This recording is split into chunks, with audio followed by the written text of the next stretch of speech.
Presiden PAS Tan Sri Abdul Hadi Awang tidak semestinya akan menggantikan tempat Presiden Bersatu Tan Sri Muhyiddin Yassin sebagai pengerusi Perikatan Nasional PN.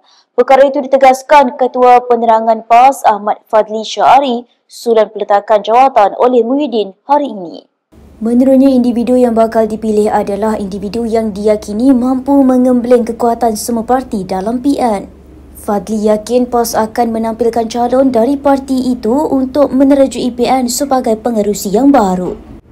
Sementara itu, Ketua Penerangan PAS itu turut menyifatkan peletakan jawatan bekas Perdana Menteri itu sebagai pengerusi PN adalah tindakan yang bijak dan tepat.